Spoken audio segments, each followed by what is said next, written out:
Today we are going to discuss about the Finance Commission. ധനകാര്യ commission നിങ്ങൾ കേട്ടിട്ടുണ്ടാവും. Finance commission.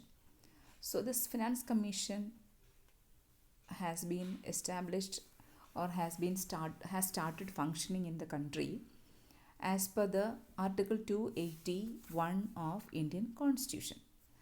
So according to the provisions of the Constitution, the President of India has appointed a Finance Commission under Article 281. So according to this article, the government has the President is required to constitute a Finance Commission from within 2 years from the commencement of the Constitution. So from the starting of the Constitution, the President should introduce or should appoint a Finance Commission with a term of office of 5 years, and after the expiry of every 5 years, the President should appoint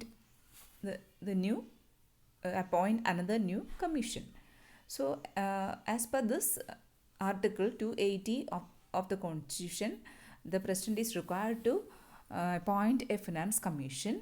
So after the expiry of the period of the commission, the President have to appoint another new commission as per the provisions of this act.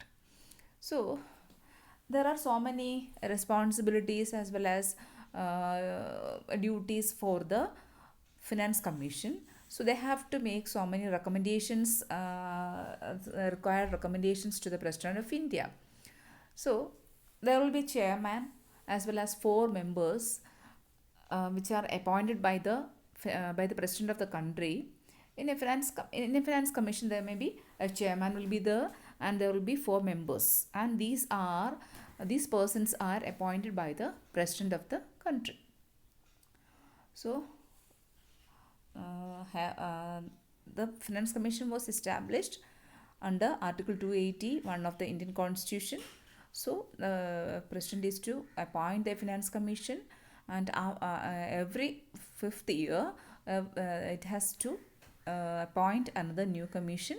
A new commission has to be appointed after the expiry of the period of the present or existing commission. So there are so many functions for the Finance Commission. So why this President appoints a Finance Commission? So the Finance Commission have to make so many recommendations to the President of the country, and there are mainly 2 functions for the Finance Commission. The functions of the Finance Commission can be broadly categorized into 2 categories. First one is suggestive functions, and the second one is making recommendations. So these are the 2 important functions. Broadly we can classify the functions into 2 categories: suggestive functions and making recommendations. Suggestive functions, that is making suggestions, and another is making recommendations. And the first important function is suggestive function. So among this suggestive function, the first important one is to suggest the criteria of distribution between union and states of net proceeds which are to be or may be divided between them. To suggest criteria of distribution. എന്ത് നിർദ്ദേശിക്കുക എന്നുള്ളതാണ് criteria means മാനദണ്ഡങ്ങൾ of distribution between union and States. സംസ്ഥാനങ്ങളും കേന്ദ്ര ഗവൺമെൻറ്റും തമ്മിലുള്ള വിതരണത്തിൽ എന്തൊക്കെയാണോ ഫണ്ടുകൾ, അതായത് എന്തൊക്കെയാണോ കളക്ട് ചെയ്യുന്ന ഫണ്ടുകൾ, അവ സെൻട്രൽ ഗവൺമെൻറ്റും സ്റ്റേറ്റ് ഗവൺമെൻറ്റും തമ്മിൽ എങ്ങനെ ഡിസ്ട്രിബ്യൂട്ട് ചെയ്യണം, അല്ലെങ്കിൽ അവർ തമ്മിൽ എങ്ങനെ ഡിസ്ട്രിബ്യൂട്ട് ചെയ്യാൻ പറ്റുന്ന ഫണ്ടുകളുമുണ്ട്. ആ ഡിസ്ട്രിബ്യൂട്ട് ചെയ്യേണ്ട ഫണ്ടുകൾ എങ്ങനെ വേണം ഡിസ്ട്രിബ്യൂട്ട് ചെയ്യേണ്ട, അതിൻ്റെ ക്രൈറ്റീരിയ എന്താണ്, അതിൻ്റെ മാനദണ്ഡങ്ങൾ എന്താണ്, അത് സജസ്റ്റ് ചെയ്യുക എന്നുള്ളതാണ് ഒന്നാമതായിട്ട് പറയുന്ന function. To suggest criteria of distribution. എന്താണ് മാനദണ്ഡങ്ങൾ, ഡിസ്ട്രിബ്യൂട്ട് ചെയ്യാനുള്ള അല്ലെങ്കിൽ വിതരണം ചെയ്യാനുള്ള മാനദണ്ഡങ്ങൾ ആരൊക്കെ തമ്മിലാണ്? Between the central and state governments of net proceeds which are to be. അതായത് നമ്മൾ central government state government collect ചെയ്യുന്ന റവന്യൂ ഉണ്ടാവും. ആ റവന്യൂവിൻ്റെ ഏതൊക്കെ ഭാഗങ്ങൾ ആരൊക്കെ തമ്മിൽ ഡിസ്ട്രിബ്യൂട്ട് ചെയ്യണം, വീതിക്കണം, അത് തീരുമാനിക്കുന്നത് ആരാണ്? അതിനുള്ള നിർദ്ദേശങ്ങൾ കൊടുക്കുക എന്നുള്ളതാണ് ക്രൈറ്റീരിയ, അതിനുള്ള മാനദണ്ഡം കൊടുക്കുക എന്നുള്ളതാണ് ഫസ്റ്റ് ഇമ്പോർട്ടൻറ്റ് ഫംഗ്ഷൻ എന്ന് പറയുന്നത്. So suggest the criteria of distribution between union and state governments of net proceeds which are to be or may be divided between them. Second, it determines the allocation of net proceeds between different states according to their respective share of proceeds. Determines allocation of net proceeds between different States.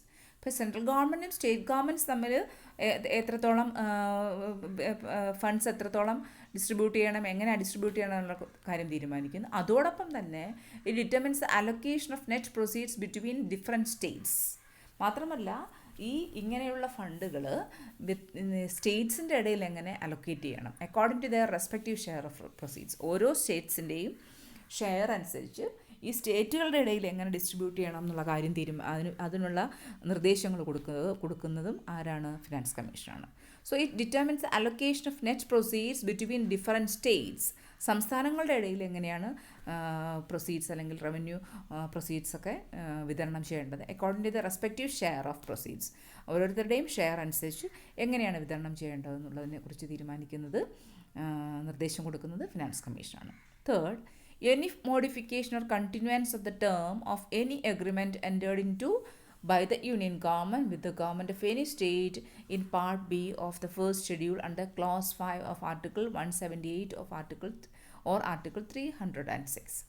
Then any modification, എന്തെങ്കിലും മാറ്റം വരുത്തുക, or continuance of the term of any agreement entered into by the union government with the state government of any state.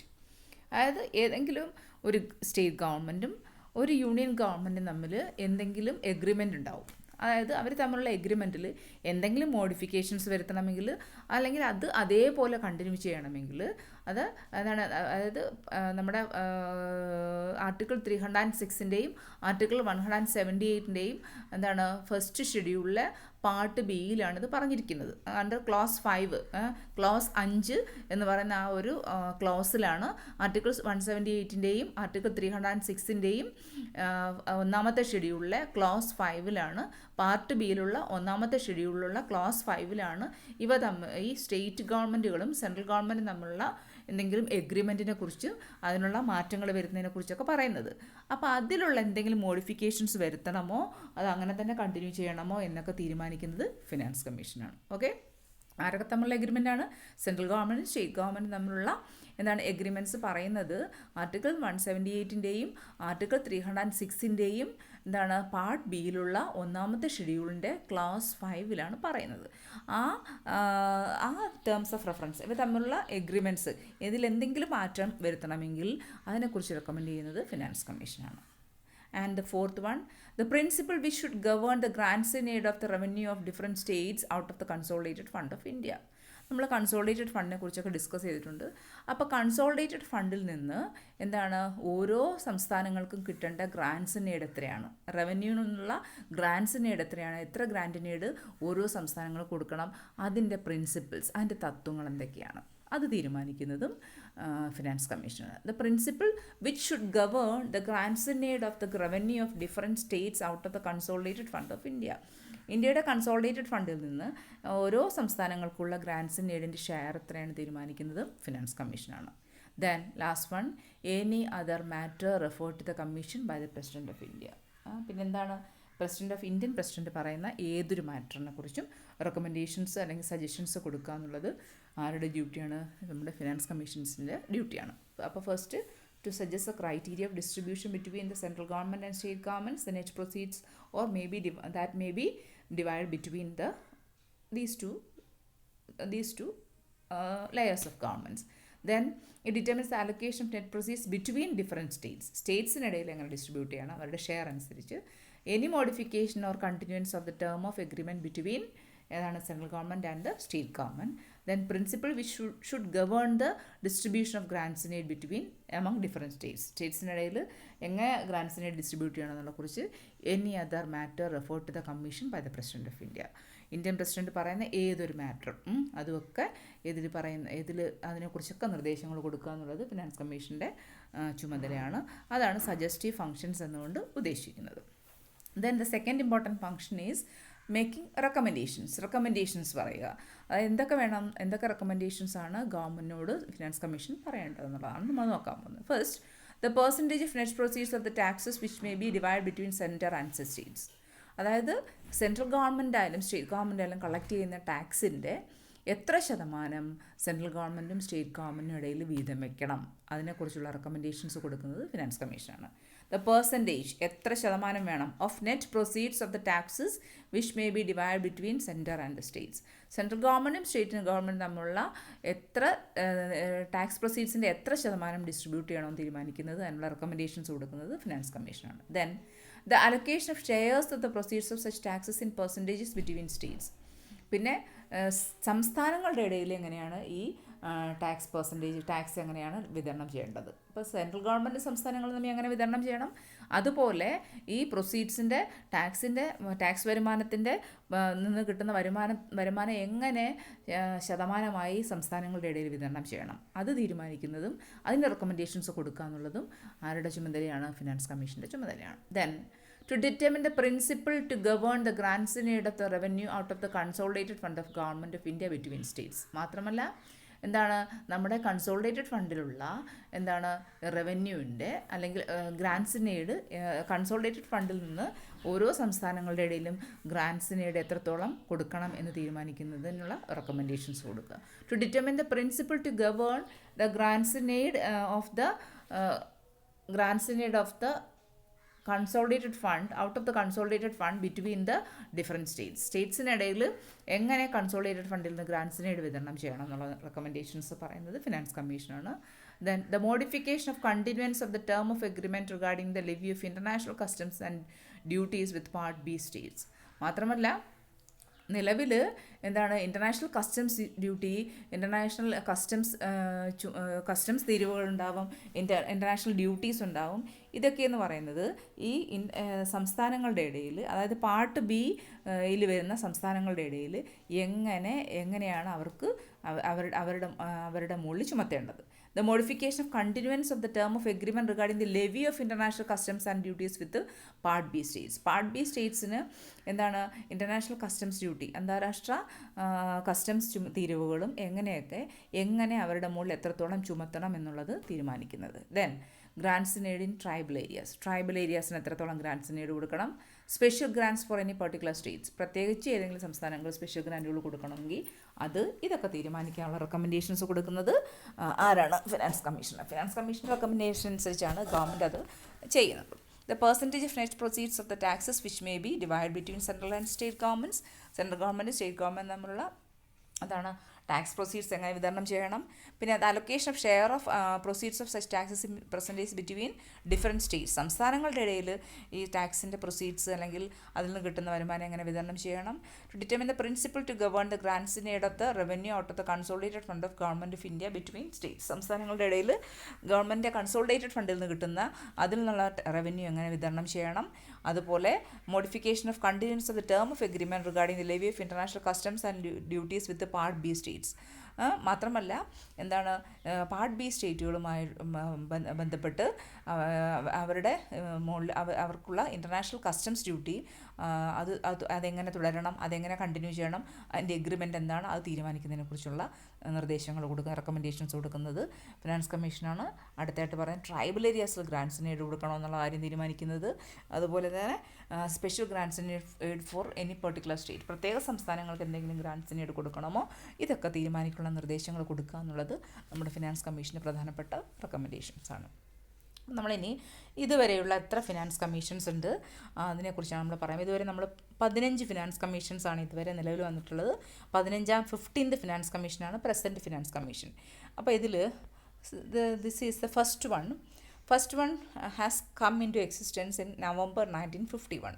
So the first finance commission was appointed in 1951 and the chairman of the commission was K.C. Niyogi, and the duration of operational period was 1952 to 1957, and they have submitted their report on December 1952. Okay, so the first finance commission was under the chairmanship of K.C. Niyogi, and the year of appointment was November 1951. 1951 നവംബറിലാണ് appoint ചെയ്തത്. K.C. നിയോഗിയാണ് first കമ്മീഷൻ്റെ chairman. അതിൻ്റെ period എന്ന് പറയുന്നത് operational duration എന്ന് പറയുന്നത് 1952 to 1957, 5 വർഷ കാലാവധി. 52 to 57 ആണ് അവർ report കൊടുക്കുന്നത്. December 1952 റിപ്പോർട്ട് കൊടുക്കേണ്ടത്. Okay, Now, June 9. Next one June 1956 appoint ചെയ്യുന്നത് കെ സന്താനം ആയിരുന്നു അതിൻ്റെ ചെയർമാൻ എന്ന് പറയുന്നത്.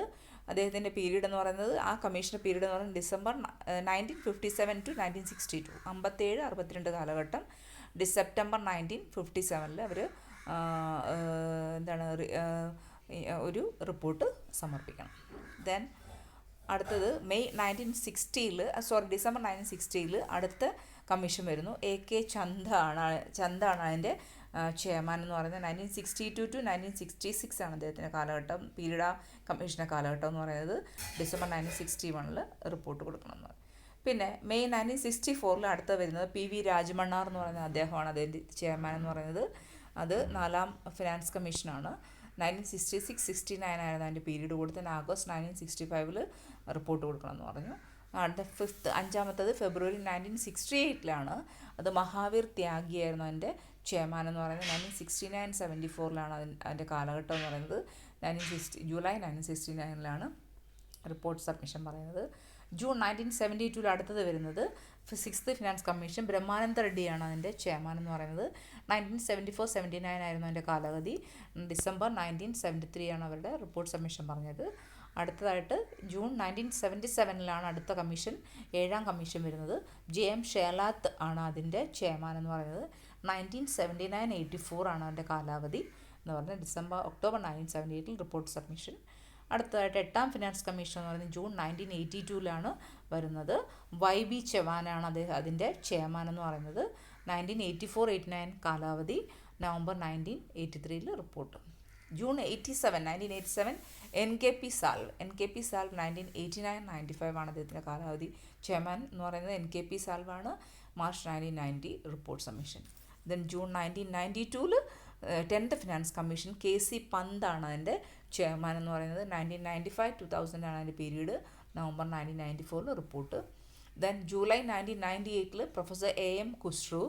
2000-2005 അതിൻ്റെ കാലഘട്ടം എന്ന് പറയുന്നത്. ജൂൺ 2000 റിപ്പോർട്ട് സബ്മിഷൻ. ദെൻ ജൂലൈ 2002 അടുത്ത കമ്മീഷൻ. C രംഗരാജൻ. 2005-10 കാലാവധി. അവരുടെ നവംബർ 2004 റിപ്പോർട്ട്. ദെൻ ഒക്ടോബർ 2007 അടുത്ത കമ്മീഷൻ. വിജയ് ഖേൽക്കറാണ് അതിൻ്റെ ചെയർമാൻ എന്ന് പറയുന്നത്. 2010-15 ആയിരുന്നു അവരുടെ കാലഘട്ടം എന്ന് പറയുന്നത്. December 2009 report. ദെൻ കംസ് 2012 അടുത്ത കമ്മീഷൻ. YV റെഡ്ഡിയാണ് ലേറ്റസ്റ്റ് കമ്മീഷൻ എന്ന് പറയുന്നത്. 14th ഫിനാൻസ് കമ്മീഷൻ 2015-20 കാലഘട്ടം. അത് 2nd ജാനുവരി 2013 കോൺസ്റ്റിറ്റ്യൂട്ട് ചെയ്തത്. Then comes the last one, 15th Finance Commission, that is the present commission. The chairman is NK Singh. NK Singh ആണ് അതിൻ്റെ report period എന്ന് പറയുന്നത്. 2021-22 to 2025-26 അതിൻ്റെ കാലാവധി എന്ന് പറയുന്നത്. അപ്പോൾ ഈ റിപ്പോർട്ട് പീരീഡിനുള്ളിൽ NK സിംഗ് ആയിരുന്നു അതിൻ്റെ ചെയർമാൻ എന്ന് പറയുന്നത്. അവർ പ്രസിഡൻറ്റ് ഓഫ് ഇന്ത്യക്ക് റിപ്പോർട്ട് സമർപ്പിക്കണം. 2021-22 തൊട്ട് 2025-26 വരെയുള്ള ഒരു കാലഘട്ടമാണ് ഈ 15th ഫിനാൻസ് കമ്മീഷൻ്റെ പീരീഡ് എന്ന് പറയുന്നത്. അതാണ് ലേറ്റസ്റ്റ് ഫിനാൻസ് കമ്മീഷൻ. ചെയർമാൻ എന്ന് പറയുന്നത് NK സിംഗ് ആണ്. അപ്പോൾ ഫസ്റ്റ് ഫിനാൻസ് കമ്മീഷൻ്റെ ചെയർമാൻ ആരാണെന്ന് നിങ്ങൾക്കറിയാം.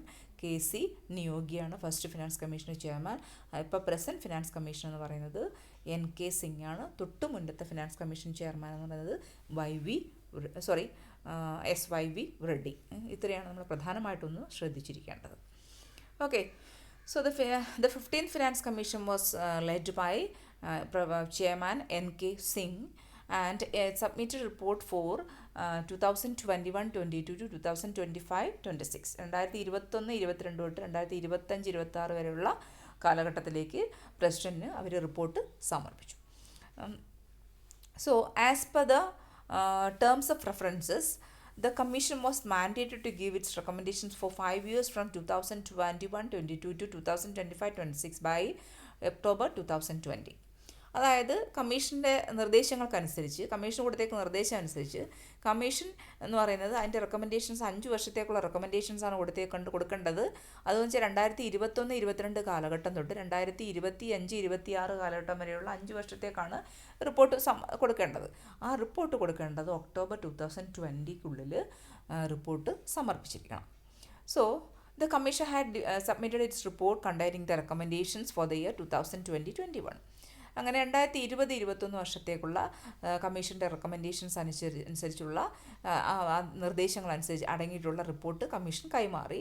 അതെന്ന് പറഞ്ഞാൽ യൂണിയൻ ഗവൺമെൻറ് അംഗീകരിക്കുകയും അതിൻ്റെ ഫലമായി 30 ജാനുവരി 2020 ജനുവരി 30 അത് പാർലമെൻറ്റിൽ മേശപ്പുറത്ത് വയ്ക്കുകയും ചെയ്തു. അപ്പോൾ അതനുസരിച്ച് the commission was asked to give recommendations on many unique and wide-ranging issues in its terms of reference. അങ്ങനെ കമ്മീഷൻ കൊടുത്തിട്ടുള്ള കണ്ടീഷൻസ് വെച്ചിട്ട് കമ്മീഷനോട് ധാരാളം കാര്യങ്ങളിൽ റെക്കമെൻഡേഷൻസ് ചെയ്യാനായിട്ട് ഗവൺമെൻറ് ഓഫ് ഇന്ത്യ ആവശ്യപ്പെട്ടിരുന്നു. So the report of the commission has mainly 4 volumes. കമ്മീഷൻ്റെ report എന്ന് പറയുന്നത് 4 വോളിയൂംസാണ് ഉണ്ടായിരുന്നത്. അതിൽ ഫസ്റ്റ് എന്ന് പറയുന്നത് വോളിയം 1ഉം 2 എന്ന് പറയുന്നത് പഴയതുപോലെ തന്നെ it contain the main report and accompanying annexes. അതിനകത്ത് പ്രധാനപ്പെട്ട റിപ്പോർട്ടും മെയിൻ റിപ്പോർട്ടും അതുമായി ചേർന്ന് വരുന്ന അനക്സ്ചറുമാണ് അതിനകത്ത് വരുന്നത്. ഫസ്റ്റ് വോളിയം 1ഉം വോളിയം 2 എന്ന് പറയുന്നത്. വോളിയം 3 എന്ന് പറഞ്ഞാൽ that is devoted to the union government. അത് യൂണിയൻ ഗവൺമെൻറ്റിന് വേണ്ടി മാറ്റി വെച്ചിരിക്കുന്നതാണ് വോളിയം 3 എന്ന് പറയുന്നത്. അതിൽ that examines key departments in greater depth with the medium term challenges and the road map ahead. അതിനകത്ത് കൃത്യമായി യൂണിയൻ ഗവൺമെൻറ് കീഴിലുള്ള ഓരോ ഡിപ്പാർട്ട്മെൻറ്റിനെ കുറിച്ചും കൃത്യമായി പറയുകയും മാത്രമല്ല അതിനകത്ത് എന്തൊക്കെയാണ് നമ്മൾ നേരിടാൻ പോകുന്ന ചാലഞ്ചസ്, വെല്ലുവിളികൾ എന്തൊക്കെയാണ്, അത് നമ്മൾ എന്താണ് നമ്മൾ മുന്നോട്ട് നേരിടേണ്ട റോഡ് മാപ്പ് ഏതാണ്, നമ്മൾ മുന്നോട്ട് പോകേണ്ട വഴി ഏതാണ്, അങ്ങനെയുള്ള കാര്യങ്ങളൊക്കെയാണ് ഈ 3rd വോളിയത്തിൽ പറയുന്നത്. പിന്നെ 4th വോളിയം എന്ന് വെച്ചാൽ that is entirely devoted to the states. അത് മൊത്തം സംസ്ഥാനങ്ങൾക്ക് വേണ്ടി നീക്കി വെച്ചിരിക്കുന്ന 4th വോളിയം. അങ്ങനെ 4 വോളിയമായിട്ടാണ് എൻ്റെ റിപ്പോർട്ട് വരുന്നത്. ഫസ്റ്റ് ആൻഡ് സെക്കൻഡ് വോളിയം എന്ന് പറഞ്ഞാൽ പണ്ടത്തെ പോലെ തന്നെ മെയിൻ റിപ്പോർട്ടും അതിനകത്ത് പറയുന്ന അനക്സ്ചറുകളാണ് അതിനകത്ത് വരുന്നത്. Third volume is entirely devoted to the union government and the 4th volume is entirely devoted to the state governments. So the commission has analyzed the finances of each state in great depth. അപ്പോൾ വളരെ വിശാലമായി ഓരോ സംസ്ഥാനങ്ങളുടെയും സാമ്പത്തിക സ്ഥിതി പരിശോധിക്കുകയും മാത്രമല്ല and it has come up with state specific considerations to address the key challenges that individual states face. മാത്രമല്ല ഓരോ സംസ്ഥാനങ്ങളും വ്യക്തിപരമായി നേരിടുന്ന പ്രശ്നങ്ങൾക്കുള്ള പരിഹാരങ്ങൾ നിർദ്ദേശിക്കുകയും ചെയ്തു. ഓരോ സംസ്ഥാനങ്ങളുടെയും കേസുകൾ പ്രത്യേകം പരിശോധിക്കുകയും അവർക്കുള്ള സ്റ്റേറ്റ് സ്പെസിഫിക് നീഡ്സ്, അവർക്ക് ഓരോ സംസ്ഥാനങ്ങളുടെ ആവശ്യങ്ങൾ അറിഞ്ഞ് അതിന് വേണ്ടിയിട്ടുള്ള നിർദ്ദേശങ്ങൾ, മുന്നോട്ട് പോകേണ്ട കാര്യങ്ങൾ എന്തൊക്കെ വേണം, അതിനുള്ള നിർദ്ദേശങ്ങൾ കൃത്യമായി ഫിനാൻസ് കമ്മീഷൻ കൊടുത്തിരുന്നു. പൊതുവേ there wear mainly 117 core recommendations. പ്രധാനമായിട്ടും 117 പ്രധാനപ്പെട്ട റെക്കമെൻഡേഷൻസ് ആണ് ഉണ്ടായിരുന്നത്. സോ വോളിയം 3 ആൻഡ് വോളിയം 4 എന്ന് പറഞ്ഞാൽ it has numerous suggested reforms for the union ministries and state governments respectively. അപ്പോൾ സെൻട്രൽ ഗവൺമെൻറ്റിനും അതുപോലെ തന്നെ സ്റ്റേറ്റ് ഗവൺമെൻറ്റിലെ മിനിസ്ട്രീസിനും വളരെ വലിയ റിഫോംസ്, വളരെ വലിയ പരിഷ്കാരങ്ങൾ ഉൾപ്പെടുത്തിയിട്ടുള്ള ഒന്നായിരുന്നു volume 3ഉം volume 4. Okay. Now we are going to discuss about vertical devolution. Vertical devolution means the distribution of funds between the central government and state governments. ഇപ്പോൾ വെർട്ടിക്കൽ ഡെവല്യൂഷൻ ഉണ്ട്, ഹൊറിസോണ്ടൽ ഡെവല്യൂഷൻ ഉണ്ട്. Vertical devolution എന്ന് പറഞ്ഞാൽ that means the distribution of funds between or functions between the central government and state governments. Central ഗവൺമെൻറ്റും state ഗവൺമെൻറ്റും തമ്മിലുള്ള ഫണ്ടുകളുടെ വിതരണത്തെ നമ്മൾ വെർട്ടിക്കൽ ഡെവല്യൂഷൻ എന്ന് പറയുന്നത്. അതേസമയം ഹൊറിസോണ്ടൽ ഡെവല്യൂഷൻ എന്ന് പറഞ്ഞാൽ it means the distribution of funds among different states. സംസ്ഥാനങ്ങളുടെ ഇടയിൽ ഫണ്ടുകൾ വിതരണം ചെയ്യുന്നതിനാണ് നമ്മൾ ഹൊറിസോണ്ടൽ ഡെവല്യൂഷൻ എന്ന് പറയുന്നത്. ഇപ്പം നമ്മൾ പറയാൻ പോകുന്നത് വെർട്ടിക്കൽ ഡെവല്യൂഷൻ, അതായത് സംസ്ഥാനങ്ങളും സെൻട്രൽ ഗവൺമെൻറ്റും തമ്മിലുള്ള വിതരണത്തെക്കുറിച്ചാണ് ഈ വെർട്ടിക്കൽ ഡെവല്യൂഷൻ എന്ന് പറയുന്നത്.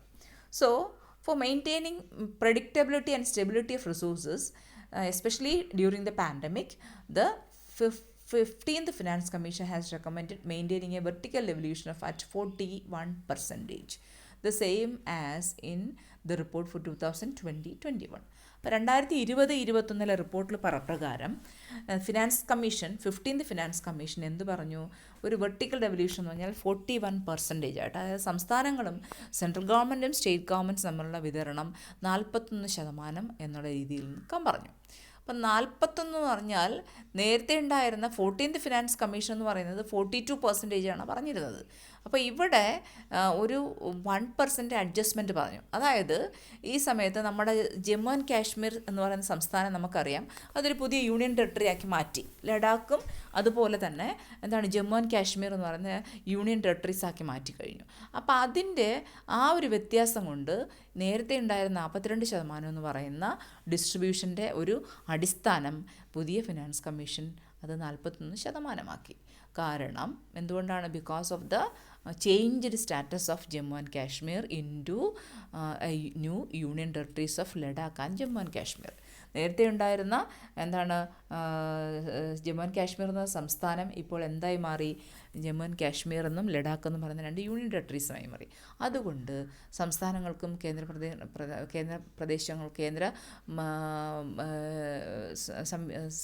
ഗവൺമെൻറ്റുമായിട്ടുള്ള ഡിവിഷൻ്റെ ഒരു പെർസെൻറ്റേജ് 41% തീരുമാനിച്ചു. So according to the assessment of the 15th Finance Commission, gross tax revenue for 5-year period is expected to be 135.2 lakh crores. അപ്പം നമ്മുടെ 15th ഫിനാൻസ് കമ്മീഷൻ്റെ ഒരു അസസ്മെൻറ്റ് കണക്കുകൂട്ടലനുസരിച്ച് രാജ്യത്തേക്ക് 5 വർഷത്തേക്ക് അവർ കണക്കുകൂട്ടിയ 5 വർഷത്തേക്ക് മൊത്തം രാജ്യത്തിൻ്റെ വരുമാനം എന്ന് പറയുന്നത് ടാക്സ് റവന്യൂ എന്ന് പറയുന്നത് 135.2 ലക്ഷം കോടിയാണ് അവർ കണക്കാക്കിയ ടാക്സ് റവന്യൂ എന്ന് പറയുന്നത്. അതിൽ തന്നെ ഡിവിസിബിൾ പൂൾ, അതായത് 2 സംസ്ഥാനങ്ങളുടെയും കേന്ദ്ര ഗവൺമെൻറ്റുകളുടെ ഇടയിലും വിതരണം ചെയ്യാൻ പറ്റുന്ന, ഡിവൈഡ് ചെയ്യാൻ പറ്റുന്ന ഭാഗത്തെയാണ് ഡിവിസിബിൾ പൂൾ എന്ന് പറയുന്നത്. അതിൻ്റെ കുറച്ച് ഭാഗമൊക്കെ ഡിവൈഡ് ചെയ്യാം, ചിലത് ഡിവൈഡ് ചെയ്യാൻ പറ്റത്തില്ല. അതിൽ നിന്ന് ഈ divisible pool is estimated to be 103 lakh crores. അപ്പോൾ 135.2 ലക്ഷം കോടി ഉള്ളതിൽ 103 ലക്ഷം കോടി എന്ത് ചെയ്യാൻ പറ്റും? That can be divided between the central government and the state governments. That is belonging to the divisible pool. അതായത് സെസ്സും സർചാർജും കോസ്റ്റ് ഓഫ് കളക്ഷനും ഒക്കെ കുറച്ചിട്ടുള്ളതാണേ പറയുന്നത്. കളക്ട് ചെയ്യാനുള്ള ചിലവ്, അഡീഷണൽ സെസ് ഉണ്ട്, അതുപോലെ തന്നെ സർചാർജുകളുണ്ട്. അങ്ങനെയുള്ള അഡീഷണൽ ചാർജുകളെല്ലാം ഒഴിവാക്കിക്കൊണ്ട് 103 ലക്ഷം കോടി രൂപ ഡിവിസിബിൾ പൂളിൽ വരുന്നത്. അതായത് സംസ്ഥാനങ്ങൾക്കും സെൻട്രൽ ഗവൺമെൻറ്റിൻ്റെ ഇടയിലും വിതരണം ചെയ്യാൻ പറ്റുന്നവയാണ്, ഡിവൈഡ് ചെയ്യാൻ പറ്റുന്നതാണ്. അതിൽ state share is 41% of divisible pool. ആ ഡിവിസിബിൾ പൂളിൻ്റെ 41% ആരുടെ ഷെയർ എന്ന് പറയുന്നത്? സംസ്ഥാനങ്ങളുടെ ഷെയർ എന്ന് പറയുന്നത്. അത് എന്താണ്? ഏകദേശം 42.2 ലക്ഷം കോടിയാണ് 2021-26 പീരീഡ് എന്ന് പറയുന്നത്. അപ്പം ഡിവിസിബിൾ പൂളിൻ്റെ തന്നെ സ്റ്റേറ്റ് ഗവൺമെൻറ്റുകളുടെ ഷെയർ എന്ന് വെച്ചാൽ 41%. ആ 41% എന്ന് പറഞ്ഞാൽ അതിൽ 42 മൊത്തം ഡിവിസിബിൾ പൂൾ 103 ലക്ഷം ഉണ്ടെന്ന് പറഞ്ഞാൽ അതിൽ തന്നെ 42.2 ലക്ഷം എന്ന് പറയുന്നത് ആർക്ക് വിതരണം ചെയ്യാനുള്ളതാണ്? സംസ്ഥാനങ്ങൾക്ക് വിതരണം. അത് സ്റ്റേറ്റിൻ്റെ ഷെയറാണ്. അതായത് 41% എന്ന് പറയുന്നത് സ്റ്റേറ്റിൻ്റെ ഷെയറാണ്. അപ്പം അതിൽ നമ്മൾ നേരത്തെ പറയുന്നു, there was a total grants of rupees 10.33 lakhs. 10.33 ലക്ഷം കോടി രൂപയുടെ ഒരു ടോട്ടൽ ഗ്രാൻഡും ഉണ്ട്. അത് പോരാഞ്ഞിട്ട് tax devolution of 42.2 lakh crores. 42.2 ലക്ഷം കോടി നമ്മൾ നേരത്തെ പറഞ്ഞതാണ് ഡിവിസിബിൾ പൂളിൽ വരുന്ന ടാക്സ് റവന്യൂ എന്ന് പറയുന്നത്. അപ്പോൾ ഇത് രണ്ടും കൂടെ ചേർത്തിട്ട് aggregate transfers to the state is around 50.9% of the divisible pool during 2021-26. അപ്പോൾ നേരത്തെ പറഞ്ഞ ഡിവിസിബിൾ പൂളിനകത്ത് 42.2 ലക്ഷം കോടിയുണ്ട്. അത് പോരാഞ്ഞിട്ട് എന്താണ് നേരത്തെ പറഞ്ഞ ഗ്രാൻഡ്സിൻ്റെ ഉണ്ട്. ടോട്ടൽ ഗ്രാൻഡ് എന്ന് പറഞ്ഞാൽ 10.33 ലക്ഷം കോടിയാണ്. അതും കൂടെ ചേർത്തിട്ട് മൊത്തം സ്റ്റേറ്റ് ഗവൺമെൻറ്റ്സിന് കിട്ടുന്നതെന്ന് പറയുന്നത് 50.9% ആണ്. 50.9% ആണ് 2021-26 കാലഘട്ടത്തിൽ ആർക്ക് കിട്ടാൻ പോകുന്ന ഷെയർ എന്ന് പറയുന്നത്? സംസ്ഥാനങ്ങൾക്ക് കിട്ടാൻ പോകുന്ന ഷെയർ എന്ന് പറയുന്നത്. അപ്പം അങ്ങനെയാണ് മൊത്തം 2021-26 പീരീഡിലുള്ള ഷെയർ എന്ന് പറയുന്നത്. അപ്പം totally the 15th finance commission transfers, അതായത് അവർ കൊടുക്കുന്നതും ഗ്രാൻഡ് ഉൾപ്പെടെയുള്ള മൊത്തം എന്ന് പറയുന്നത് മൊത്തം ഗ്രോസ് റവന്യൂ റെസിപ്റ്റ്സിന് സെൻട്രൽ ഗവൺമെൻറ്റിൻ്റെ ഗ്രോസ് റവന്യൂ റെസിപ്റ്റ്സിൻ്റെ 34% ഉണ്ടായിരുന്നത്. അപ്പം യൂണിയൻ ഗവൺമെൻറ്റിന് അതിൻ്റെ ഫിനാൻഷ്യൽ റിക്വയർമെൻറ്റ്സ് മീറ്റ് ചെയ്യാനുള്ള ആവശ്യത്തിനുള്ള പണവുമുണ്ട്. മാത്രമല്ല ഓരോ ഗവൺമെൻറ്റിൻ്റെ പ്രയോറിറ്റി അനുസരിച്ച് വേണ്ടി ചിലവാക്കാനുള്ള പണവും കൃത്യമായിട്ട് യൂണിയൻ ഗവൺമെൻറ് ഉണ്ടാകുന്ന രീതിയിൽ ഏകദേശം 34% മൊത്തം റവന്യൂ റിസപ്റ്റ്സിൻ്റെ 34% ആർക്കാണ് ഉണ്ടായിരുന്നത്? സെൻട്രൽ ഗവൺമെൻറ്റിനാണ് ഉണ്ടായിരുന്നത്. അത് ഉപയോഗിച്ച് അതിന് കൃത്യമായിട്ട് അതിൻ്റെ റിസോഴ്സ് റിക്വയർമെൻറ്റ്സ് ഉപയോഗിക്കുകയും അതിനാവശ്യമായ സ്പെൻഡിങ് ചെയ്യുകയും ചെയ്യാം. ഓക്കെ, അതാണ് ഇതിനെക്കുറിച്ച് പറയുന്നത്, വെർട്ടിക്കൽ ഡെവല്യൂഷനെ കുറിച്ച് പറയുന്നത്. ഇനി അടുത്തതെന്ന് പറയുന്നത് ഹൊറിസോണ്ടൽ ഡെവല്യൂഷനാണ്. ഹൊറിസോണ്ടൽ ഡെവല്യൂഷൻ നമുക്കറിയാം എന്താണ്, to distribute the resources among the different states between the states. സംസ്ഥാനങ്ങളുടെ ഇടയിൽ എങ്ങനെ ഈ റിസോഴ്സസ് എങ്ങനെ വിതരണം ചെയ്യണമെന്നുള്ളതാണ് ഹൊറിസോണ്ടൽ ഡെവല്യൂഷൻ എന്നുകൊണ്ട് ഉദ്ദേശിക്കുന്നത്. So based on the principles of need, equity and performance, overall devolution formula is as follows. ഓരോ സംസ്ഥാനങ്ങളുടെ ആവശ്യവും അവരുടെ ഇക്വാളിറ്റി കൺസിഡറേഷൻ, അവരുടെ പെർഫോമൻസ്, ഇതിൻ്റെയൊക്കെ അടിസ്ഥാനത്തിൽ മൊത്തം ഡെവല്യൂഷൻ ഈ താഴെ പറയുന്ന പോലെയാണ്. ഈ ടേബിളിൽ നിങ്ങൾക്ക് കാണാൻ കഴിയും. ഓൺ ദി ബേസിസ് ഓഫ് പോപ്പുലേഷൻ്റെ അടിസ്ഥാനത്തിൽ 15% കൊടുക്കുക, പിന്നെ ഏരിയയുടെ അടിസ്ഥാനത്തിൽ 15% കൊടുക്കുക, ഫോറസ്റ്റ് ആൻഡ് ഇക്കോളജിയുടെ അടിസ്ഥാനത്തിൽ 10% കൊടുക്കുക, ഇൻകം ഡിസ്റ്റൻസിൻ്റെ അടിസ്ഥാനത്തിൽ 45% കൊടുക്കുക, then tax and fiscal effort അവരുടെ ടാക്സ് കളക്ഷൻ അടിസ്ഥാനത്തിൽ 2.5, ഡെമോഗ്രാഫിക് പെർഫോമൻസ് ജനസംഖ്യയുടെ പെർഫോമൻസ് അനുസരിച്ച് 12.5. ഇങ്ങനെയാണ് ആ കോൺട്രിബ്യൂഷൻ പറഞ്ഞത്. അപ്പോൾ ഓരോന്നിൻ്റെ വെയിറ്റേജ് ആണ് പോപ്പുലേഷൻ അനുസരിച്ച്. പോപ്പുലേഷൻ്റെ അടിസ്ഥാനം എന്ന് പറഞ്ഞാൽ അതിൻ്റെ വെയിറ്റേജ് 15%, ഏരിയ എന്ന് പറയുന്നത് 15%, ഫോറസ്റ്റ് ആൻഡ് ഇക്കോളജി ഉള്ളതാണെങ്കിൽ 10%, ഇൻകം ഡിസ്റ്റൻസ് ആണെങ്കിൽ 45%, ടാക്സ് ആൻഡ് ഫിസിക്കൽ എഫേർട്ട് അവരെടുക്കുന്ന ടാക്സ് കളക്ഷൻ എഫേർട്ടുകൾക്ക് അനുസരിച്ച് 2.5, ഡെമോഗ്രാഫിക് പെർഫോമൻസ് ജനസംഖ്യയുടെ പെർഫോമൻസ് അനുസരിച്ച് 12.5. ഇങ്ങനെയായിരുന്നു അതിൻ്റെ മൊത്തം വിതരണം തീരുമാനിച്ചു വെച്ചിരുന്നത്. അപ്പോൾ ഈ ഹൊറിസോണ്ടൽ ഡെവല്യൂഷൻ എന്ന് വെച്ചാൽ സംസ്ഥാനങ്ങളുടെ ഇടയിലുള്ള വിതരണത്തെയാണ് നമ്മൾ ഹൊറിസോണ്ടൽ ഡെവല്യൂഷൻ എന്ന് പറയുന്നത്. So the 15th finance commission has agreed that the census 2011 population data better represents the present need of States. അപ്പോൾ ഇവർ പോപ്പുലേഷൻ അടിസ്ഥാനത്തിൽ ഒരു വിതരണം ഉണ്ട് എന്ന് നമ്മൾ പറഞ്ഞു. പോപ്പുലേഷൻ അടിസ്ഥാനത്തിൽ 15% കൊടുക്കണം എന്ന് പറഞ്ഞു. അപ്പം ഈ പോപ്പുലേഷൻ്റെ കണക്ക് നോക്കുമ്പോൾ ഈ 15th ഫിനാൻസ് കമ്മീഷൻ പറഞ്ഞ എന്താണ്, ഈ 2011 പോപ്പുലേഷൻ എന്ന് പറഞ്ഞാൽ അത് നമ്മുടെ ഓരോ സംസ്ഥാനങ്ങളുടെയും പ്രസൻറ്റ് നീഡിനെ കൃത്യമായിട്ട് പറയുന്ന ഒന്നാണ്, അല്ലെങ്കിൽ റെപ്രസെൻറ്റ് ചെയ്യുന്ന ഒന്നാണ് 2011 പോപ്പുലേഷൻ. അതുകൊണ്ട് the states which have done better on the demographic front, the 15th Finance Commission has assigned a 12.5% of demographic performance criterion. അപ്പോൾ നമ്മൾ ആ ടേബിളിൽ പറഞ്ഞിട്ടുണ്ട് ഡെമോഗ്രാഫിക് പെർഫോമൻസിൻ്റെ അടിസ്ഥാനത്തിൽ അവർക്ക് 12.5% കൊടുക്കുന്നത്. അപ്പോൾ ഈ 2011 സെൻസസിൻ്റെ ഡേറ്റയുടെ അനുസരിച്ചാണ് ഈ ഡെവല്യൂഷൻ തീരുമാനിക്കുന്നത്, എത്ര വിതരണം ചെയ്യണമെന്ന് തീരുമാനിക്കുന്നത് അനുസരിച്ചാണ്. അപ്പോൾ അങ്ങനെ അതനുസരിച്ച് 15th ഫിനാൻസ് കമ്മീഷൻ എന്ത് പറഞ്ഞു, 12.5% വെയിറ്റ് ഡെമോഗ്രാഫിക് പെർഫോമൻസ് അനുസരിച്ച് ജനസംഖ്യയുടെ പെർഫോമൻസ് അനുസരിച്ച് 12.5% കൊടുക്കാമെന്ന് തീരുമാനിച്ചു. 15th ഫിനാൻസ് കമ്മീഷൻ തീരുമാനിച്ചു. And the 15th finance commission has reintroduced the tax effort criterion to reward fiscal performance. മാത്രമല്ല ഈ ഓരോ സംസ്ഥാനങ്ങളുടെയും ഫിസ്ക്കൽ പെർഫോമൻസിനനുസരിച്ച് അവർക്ക് എന്താണ് ടാക്സ് എഫേർട്ട് ക്രൈറ്റീരിയൻ എന്ന് പറയുന്ന ഒരു രീതിയിൽ ഒരു റിവാർഡ് നൽകാനായിട്ടും നമ്മുടെ 15th ഫിനാൻസ് കമ്മീഷൻ തീരുമാനിച്ചു. Has reintroduced the tax effort criterion. Tax effort അതായത് ടാക്സ് കളക്ട് ചെയ്യാനുള്ള ശ്രമങ്ങളെ അവർക്ക് അംഗീകരിക്കുന്ന രീതിയിൽ ടാക്സ് എഫേർട്ട് ക്രൈറ്റീരിയൻ എന്ന് പറയുന്നൊരു സംവിധാനം കൊണ്ടുവന്നു. ഓരോ ഏറ്റവും കൂടുതൽ ടാക്സ് കളക്ട് ചെയ്യുന്ന സംസ്ഥാനങ്ങൾക്കുള്ള റിവാർഡ് എന്നുള്ള രീതിയിൽ. ഓക്കെ, അതാണ് നമ്മുടെ ഹൊറിസോണ്ടൽ റെവല്യൂഷനായിട്ട് ബന്ധപ്പെട്ട് എനിക്ക് പറയാനുള്ളത്. ഇനി റവന്യൂ ഡെഫിസിറ്റ് ഗ്രാൻസ് എന്ന് പറയുന്നത് എത്രത്തോളം ആണ് കൊടുക്കുന്നത്. അതായത് hereby estimating the revenues expenditure of each states. അപ്പോൾ ഓരോ ഗവൺമെൻറ്റിൻ്റെയും റവന്യൂ എക്സ്പെൻഡിച്ചറും കണക്കെടുത്തുകൊണ്ട് ഈ 15th ഫിനാൻസ് കമ്മീഷൻ എന്ത് റെക്കമെൻഡ് ചെയ്തു, ടോട്ടൽ റവന്യൂ ഡെഫിസിറ്റ് ഗ്രാൻസ്. അപ്പോൾ മൊത്തം റവന്യൂ ഡെഫിസിറ്റുള്ള സംസ്ഥാനങ്ങൾക്ക് എത്രയാണ് കൊടുക്കേണ്ടത്, 2,94,514 crores over the award period of 17 states. അപ്പോൾ 2,94,514 crore over the award period for 17 states. 17 സ്റ്റേറ്റ്സിന് 17 സംസ്ഥാനങ്ങൾക്ക് 2,94,514 കോടിയാണ് ഇതിൻ്റെ ഒരു കാലഘട്ടത്തിൽ വിതരണം ചെയ്യാനായിട്ട് റെക്കമെൻഡ് ചെയ്യുന്നത്. Total revenue deficit grant face ചെയ്യുന്ന രാജ്യങ്ങൾക്ക് സംസ്ഥാനങ്ങൾക്ക് 2,94,512 crores ആണ് ഈ അവാർഡ് പീരീഡിൽ കൊടുക്കാനായിട്ട് ഈ ഫിനാൻസ് കമ്മീഷൻ റെക്കമെൻഡ് ചെയ്തത്. അതായത് മൊത്തം ഡെഫിസിറ്റ് റവന്യൂവിൽ കമ്മി നേരിടുന്ന സംസ്ഥാനങ്ങൾക്ക് ഇത്രയും കൊടുക്കാനായിട്ടാണ് ഫിനാൻസ് കമ്മീഷൻ നിർദ്ദേശിച്ചത്. അതുപോലെ ലോക്കൽ ഗവൺമെൻറ്റുകൾക്കുള്ള ഗ്രാൻഡ് എന്ന് പറയുന്നത്, അപ്പോൾ ലോക്കൽ ഗവൺമെൻറ്റുകളുടെ ഗ്രാൻഡ് എന്ന് പറയുന്നത് that should be 4,36,361 crores for the period 2021-26. 2021-26 കാലഘട്ടത്തിൽ ഈ ലോക്കൽ ഗവൺമെൻറ്സിനുള്ള ഗ്രാൻഡ് എന്ന് പറയുന്നത് 4,36,361 crores ആയിരുന്നു. 4,36,361 കോടിയായിരുന്നു ലോക്കൽ ഗവൺമെൻറ്സിനുള്ള ടോട്ടൽ ഗ്രാൻഡ് എന്ന് പറയുന്നത്. അങ്ങനെയുള്ള മൊത്തം ഗ്രാൻഡിൽ ₹8,000 crores is performance based grants. അതായത് ഓരോ സംസ്ഥാനങ്ങളുടെയും പെർഫോമൻസിൻ്റെ അടിസ്ഥാനത്തിലാണ് 8,000 crores ഗ്രാൻഡ്സ് കൊടുക്കുന്നത്.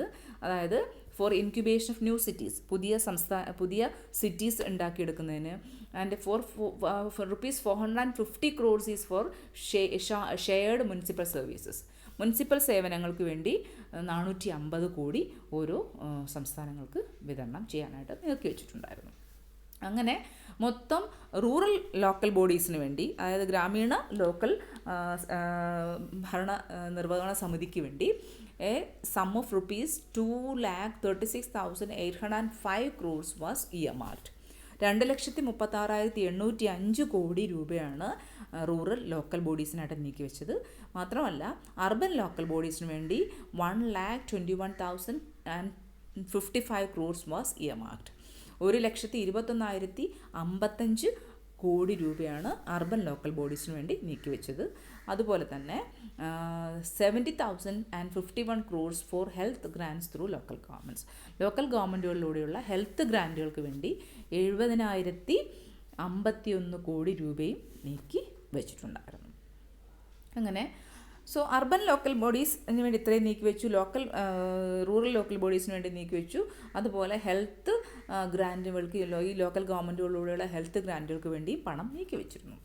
ഈ അർബൻ ലോക്കൽ ബോഡീസ് എന്ന് വെച്ചാൽ they are again categorised into 2 groups. അവയെ നമുക്ക് വീണ്ടും രണ്ടായിട്ട് തിരിക്കാം, based on population as well as different norms. അപ്പം പോപ്പുലേഷൻ്റെ അടിസ്ഥാനത്തിൽ നമുക്ക് ഈ അർബൻ ലോക്കൽ ബോഡീസിനെ രണ്ടായിട്ട് തിരിക്കാം. അപ്പം ഓരോ സംസ്ഥാനങ്ങൾക്ക് അവരുടെ ഓരോ ലോക്കൽ ബോഡീസിൻ്റെയും ആവശ്യങ്ങൾക്കനുസരിച്ച് അവർ ഗ്രാൻഡ് കൊടുക്കുന്നതിന് വേണ്ടി അതിനെ രണ്ടായിട്ട് തിരിച്ചു. അതായത് basic grants are proposed only for cities or towns having a population of less than 1 million. അതായത് 1 മില്യണിൽ താഴെയുള്ള പോപ്പുലേഷനുള്ള സംസ്ഥാനങ്ങൾക്ക്, അല്ലെങ്കിൽ സംസ്ഥാനമല്ല സിറ്റീസിന് അല്ലെങ്കിൽ ടൗൺസിന് ബേസിക് ഗ്രാൻഡ്സ് പ്രൊപ്പോസ് ചെയ്തു. ബേസിക് ഗ്രാൻഡ്സ് മാത്രമേ ബേസിക് ഗ്രാൻഡ്സ് കൊടുക്കും. ആർക്കാണ്? Only for cities or towns having a population of less than 1 million. 1 മില്യണിൽ താഴെ പോപ്പുലേഷനുള്ള സിറ്റീസിന് അല്ലെങ്കിൽ ടൗൺസിന് ബേസിക് ഗ്രാൻഡ്സ് പ്രൊപ്പോസ് ചെയ്തു. അപ്പം അടിസ്ഥാന ഗ്രാൻഡുകൾ പ്രൊപ്പോസ് ചെയ്തു. അതേസമയം 1 million+ സിറ്റീസിന്, അതായത് 1 മില്യണിൽ കൂടുതൽ പോപ്പുലേഷനുള്ള സിറ്റീസിന് എന്താണ് 100% of grants are performance linked through the 1 million+ cities challenge fund. 1 million+ cities challenge fund എന്ന് പറയുന്ന ആ ഫണ്ടിലൂടെ 1 million+ സിറ്റീസിന് അവരുടെ 100% ഗ്രാൻഡ്സും പെർഫോമൻസ് ലിങ്ക്ഡ് ആയിരുന്നു. അതായത് അവരുടെ പ്രവർത്തന മികവിൻ്റെ അടിസ്ഥാനത്തിലായിരുന്നു ഈ 1 million+ സിറ്റീസിന് അവരുടെ 100% ഗ്രാൻഡും കൊടുത്തിരുന്നത്. ഈ 1 million+ സിറ്റീസ് ചാലഞ്ച് ഫണ്ട് എന്ന് പറയുന്നൊരു ഫണ്ടുണ്ട്. ആ 1 million+ സിറ്റീസ് ചാലഞ്ച് ഫണ്ടിലൂടെയാണ് ഈ 1 million+ സിറ്റീസിനുള്ള 100% ഗ്രാൻഡുകളും പെർഫോമൻസ് ലിങ്ക്ഡ് രീതിയിലുള്ള സംവിധാനമായിരുന്നു കൊടുത്തിരുന്നത്. ആ രീതിയിലായിരുന്നു കൊടുത്തിരുന്നത്. Next is about health. So, the 15th Finance Commission has recommended that health spending by states should be increased to more than 8% of their budget by 2022. 2022 ഓരോ സംസ്ഥാനങ്ങളും അവരുടെ മൊത്തം ബഡ്ജറ്റിൻ്റെ 8% ഹെൽത്തിന് വേണ്ടി നീക്കി വെക്കണമെന്ന് ആര് നിർദ്ദേശിച്ചു? ഈ 15th ഫിനാൻസ് കമ്മീഷൻ തീരുമാനിച്ചു. അതനുസരിച്ച് എന്താണ്, we know that there may be ഇൻഡസ്ട്രേറ്റ് disparity in the availability of doctors. There may be ഇൻഡസ്ട്രേറ്റ് disparities, അല്ലേ? ഓരോ സംസ്ഥാനങ്ങൾ തമ്മിൽ വ്യത്യാസം ഉണ്ടാവും, ഡോക്ടർമാരുടെ അവൈലബിലിറ്റിയിലൊക്കെ വ്യത്യാസം ഉണ്ടാവും. അതുകൊണ്ട് there should be an all India medical and health service. അപ്പോൾ ഒരു all India medical and health service constitute ചെയ്യണം. അതിനനുസരിച്ച്, അതായത് നമ്മുടെ ഓൾ ഇന്ത്യ സർവീസസ് ആക്ട് 1951 പ്രകാരം, all India services act 1951 section 2A പ്രകാരം ഒരു all India medical and health service constitute ചെയ്യണം. അതനുസരിച്ച് ഈ ഹെൽത്ത് സെക്ടറിന് വേണ്ടിയിട്ടുള്ള അങ്ങനെ ഒരു ഒരു ഒരു ഒരു സർവീസ് തന്നെ all India medical and health service, അതായത് ഓരോ സംസ്ഥാനങ്ങളിലും ഡോക്ടേഴ്സിൻ്റെ അവൈലബിലിറ്റി ഉറപ്പുവരുത്താൻ വേണ്ടിയാണ് all India medical and health service എന്ന് പറഞ്ഞ ഒരു സംവിധാനം കോൺസ്റ്റിറ്റ്യൂട്ട് ചെയ്യണമെന്ന് നിർദ്ദേശിച്ചു. മാത്രമല്ല ഈ ഹെൽത്ത് സെക്ടറിന് ഈ പീരീഡിൽ ഏകദേശം 1,06,606 കോടിയാണ് വിലമൊക്കെ ഉദ്ദേശിക്കുന്നത്. അതെന്ന് പറഞ്ഞാൽ മൊത്തം ഗ്രാൻഡ്, അതായത് 15th ഫിനാൻസ് കമ്മീഷൻ റെക്കമെൻഡ് ചെയ്ത മൊത്തം ഗ്രാൻഡിൻ്റെ 10.3%. അപ്പോൾ ഓരോ സംസ്ഥാനങ്ങൾക്കും എത്രയാണ്? 1,06,606 കോടിയാണ് നീക്കി വെച്ചിരുന്നത്. അതെന്ന് പറഞ്ഞാൽ മൊത്തം റെക്കമെൻഡ് ചെയ്ത ഗ്രാൻഡ്സിൻ്റെ എയ്ഡിൻ്റെ 10.3% ആയിരുന്നു. ഓക്കെ, അപ്പം ഈ ഹെൽത്ത് സെക്ടറിൻ്റെ ഗ്രാൻഡ്സിൻ്റെ എയ്ഡെന്ന് പറഞ്ഞാൽ അൺകണ്ടീഷണലാണ്. അത് യാതൊരു കണ്ടീഷൻസും ഇല്ല, അത് കൃത്യമായി വിതരണം ചെയ്യും. അങ്ങനെയാണ് ഹെൽത്ത് മേഖലയുടെ കാര്യം പറഞ്ഞു കഴിഞ്ഞാൽ. So the 15th Finance Commission has recommended health grants aggregating to rupees 70,051 crore. നമ്മൾ ആദ്യം തന്നെ പറഞ്ഞാണ് 70,051 കോടി അർബൻ ഹെൽത്ത് സെൻറ്റേഴ്സിനും വെൽനസ് സെൻറ്റേഴ്സിനും കൊടുത്തിരുന്നു. ഹെൽത്ത് വെൽനസ് സെൻറ്റേഴ്സ് HWCs എന്ന് വെച്ചാൽ ഹെൽത്ത് വെൽനസ് സെൻറ്റേഴ്സിന് കൊടുത്തിരുന്നു. ബിൽഡിംഗ്ലെസ് സബ് സെൻറ്റർ, ബിൽഡിംഗ് ഇല്ലാത്ത സബ് സെൻറ്ററുകൾക്ക് PHC പബ്ലിക് ഹെൽത്ത് സെൻറ്റേഴ്സിന്, CHC കമ്മ്യൂണിറ്റി ഹെൽത്ത് സെൻറ്റേഴ്സിന്, block level public health unit, ബ്ലോക്കിലുള്ള പബ്ലിക് ഹെൽത്ത് യൂണിറ്റുകൾ, അതുപോലെ ഇവർക്കൊക്കെ വേണ്ടി ഇൻഫ്രാസ്ട്രക്ചർ രൂപീകരിക്കുന്നതിനും പ്രൈമറി ഹെൽത്ത് കെയർ ആക്ടിവിറ്റീസ് കൊണ്ടുവരുന്നതിനും അവരുടെ റൂറൽ സബ് സെൻറ്റേഴ്സിനെ ഒരു PHC ആക്കാനും HWC അതായത് ഹെൽത്ത് വെൽനസ് സെൻറ്റേഴ്സ് ആക്കി മാറ്റാനും ഒക്കെ വേണ്ടി എന്താണ് അവർ ധാരാളം പണം, അതായത് ഏകദേശം 70,051 കോടിയാണ് നീക്കി വച്ചിരുന്നത്. അപ്പോൾ ഇത് എല്ലാം ആർക്ക് കൊടുക്കും? ലോക്കൽ ഗവൺമെൻറ്റ്സിന് വിതരണം ചെയ്യും എന്ന് പറഞ്ഞു. So 70,051 crores was earmarked for health sector, and ഇതിൽ ഹെൽത്ത് സെക്ടറിൽ മാക്കി വെച്ചിരുന്ന 31,755 കോടി എന്ന് പറയുന്നത്, അതായത് 1,06,606 കോടിയിൽ നിന്ന് 70,051 കോടി കുറച്ച് കഴിഞ്ഞാൽ ബാക്കിയുള്ളതെന്ന് വെച്ചാൽ 31,755 കോടിയാണ്. ഇതെന്ന് പറഞ്ഞാൽ ലോക്കൽ ബോഡീസിലൂടെയൊക്കെ കൊടുക്കുന്നതാണ് ഈ പണം എന്ന് പറയുന്നത്. ഇത് എന്ന് പറഞ്ഞാൽ ഈ ആ പണം 31,755 കോടിയിൽ ഉള്ള അതിൻ്റെ ഒരു റെക്കമെൻഡേഷൻ ഫിനാൻസ് കമ്മീഷൻ പറഞ്ഞു എന്ന് പറഞ്ഞാൽ 15,261 crores എന്ന് പറഞ്ഞാൽ ക്രിട്ടിക്കൽ കെയർ ഹോസ്പിറ്റൽസിന്, അതായത് എന്താണ് വളരെ എമർജൻസി കെയർ ഹോസ്പിറ്റൽസ് ഉണ്ടാവാം, അവയ്ക്ക് വേണ്ടി 15,265 crores നീക്കി വെക്കണം. അതായത് 13,367 കോടി ജനറൽ സ്റ്റേറ്റ്സിനും, അതുപോലെ 1,898 കോടി എന്ന് പറഞ്ഞാൽ ന്യൂ സ്റ്റേറ്റ്സ്, അതായത് പുതിയതായിട്ട് എന്താണ് നിലവിൽ വന്ന സംസ്ഥാനങ്ങൾക്കും കൂടെ 1,898 കോടി നീക്കി വെക്കണം. അതനുസരിച്ച് the finance commission has recommended 13,296 crores four training of the allied health care work force. മാത്രമല്ല 13,296 കോടി രൂപ എന്ന് പറയുന്നത് ഹെൽത്ത് കെയർ വർക്ക് ഫോഴ്സിനെ, അതായത് ആരോഗ്യ മേഖലയിൽ പ്രവർത്തിക്കുന്ന വർക്ക് ഫോഴ്സിനെ ട്രെയിൻ ചെയ്യാൻ വേണ്ടി ഉപയോഗിക്കണമെന്നാണ് 15th ഫിനാൻസ് കമ്മീഷൻ റെക്കമെൻഡ് ചെയ്തത്. അതിൽ 1,986 കോടി എന്ന് പറഞ്ഞത് NEH സ്റ്റേറ്റ്സുകൾക്കും, മാത്രമല്ല 11,310 കോടി എന്ന് പറയുന്ന ജനറൽ സംസ്ഥാനങ്ങൾ പൊതു സംസ്ഥാനങ്ങൾക്കും, മറ്റവർക്ക് പുതിയതായിട്ട് വന്നിട്ടുള്ള സംസ്ഥാനങ്ങൾക്ക് 11,310 കോടിയും നീക്കി വെക്കണം എന്നാണ് നിർദ്ദേശിച്ചിട്ടുള്ളത്. Next, performance incentives and grants. ഒരു മിനിറ്റ്, അത് എത്ര സ്ലൈഡ്സ് ഉണ്ട്? 33 സ്ലൈഡ്സ് ഇല്ല, നിൽക്കുമോ? ഈ പെർഫോമൻസ് ഇൻസെൻറ്റീവ്സ് ആൻഡ് ഗ്രാൻസ് തൊട്ട് ഞാൻ വേറൊരു വീഡിയോ ആയിട്ടിടാം, ഇതുവരെ നിങ്ങൾ കേൾക്കുക.